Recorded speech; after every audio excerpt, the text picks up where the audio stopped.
So let's talk about the Tampa Bay Buccaneers, because once again, it feels like everyone is sleeping on this team heading into 2025. But maybe that's exactly how they like it: quiet, overlooked, and disrespected, with something to prove. Because if there's one thing this Bucs roster thrives on, it's doubt. This is a team made up of guys who've been counted out, forgotten, and told they weren't good enough. And that's exactly why I think Tampa Bay could be one of the most dangerous teams in the NFL this season. Let's start with the obvious: the recent top 100 players list by Pete Prisco. While he's a respected voice in the league, the Bucs' representation, or lack of it, was straight up disrespectful. Only 5 Bucs made the list. 5. Tristan Wirfs came in at number 20. Fair. He's arguably the best left tackle in football. Then at number 57, Baker Mayfield. That's where the real head-scratching begins. Baker had a career year in 2024. Over 4,500 passing yards, 41 touchdowns, 71.4% completion rate. He did all that despite missing Mike Evans for 3 games, losing Chris Godwin midseason to injury, and operating behind a developing run game. And yet somehow Baker was placed behind QBS like Justin Herbert and rookie Jaden Daniels. Now listen, I love Jaden Daniels' upside. He's dynamic and exciting, but let's not pretend he outplayed Baker last year, a guy who won the NFC South, carried his team into the playoffs, and posted top-tier stats. As for Herbert, how long are we going to keep hyping this guy just to watch the Chargers flame out? Then there's Mike Evans, number 82. Yes, 82 for the man who just tied Jerry Rice's record with 11 straight 1,000-yard seasons. He's still one of the most consistent and clutch receivers in football, and yet he was ranked behind T. Higgins, Nico Collins, and even a rookie, Malik Neighbors. Worse, Chris Godwin didn't even make the list, like he doesn't exist. Antoine Winfield Jr. came in at number 89, and to be fair, that might be justifiable given his injury-shortened season. But make no mistake, when healthy, he's one of the smartest and most impactful safeties in the league. Rookie running back Bucky Irving made the cut at number 94 after a standout debut season, but guess who was completely left off the list? Vita Vea, a dominant force in the interior who had 7 sacks in 2024 while constantly drawing double teams.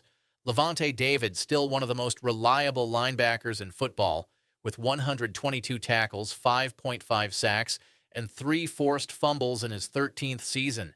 But you know what? Maybe it's a good thing. Maybe this list just added fuel to the fire. This roster is built on hunger.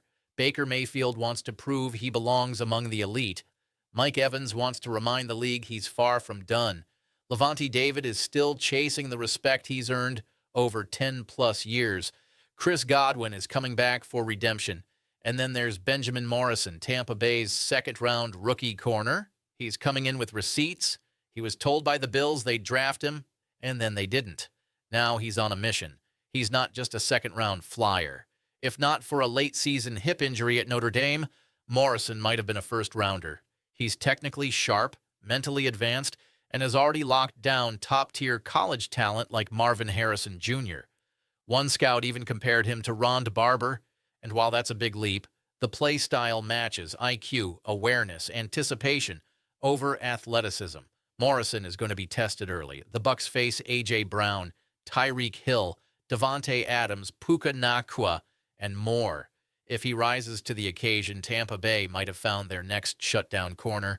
What's getting lost in all the national conversations is how deep and experienced this roster is. The Bucs return all 11 offensive starters. They've kept their core: Baker, Evans, Godwin, Wirfs, Winfield, Lavonte, Vita Vea. They added young playmakers like Jalen McMillan, who developed strong chemistry with Baker as a rookie, and first-rounder Emeka Egbuka from Ohio State. Sure, they lost OC Liam Cohen, but Josh Grizzard is stepping in from within the system. At just 34, he's bringing fresh energy and experience from the Mike McDaniel tree in Miami. And again, the continuity of the offense helps soften that transition. The Bucs finished 10-7, won their 4th straight NFC South title, and made the playoffs for the 5th year in a row. They lost on a last-second field goal in the wild card round. This isn't a team limping into 2025. This is a team hunting. They want revenge. And if you're still doubting this squad, that's on you. So, what do you think?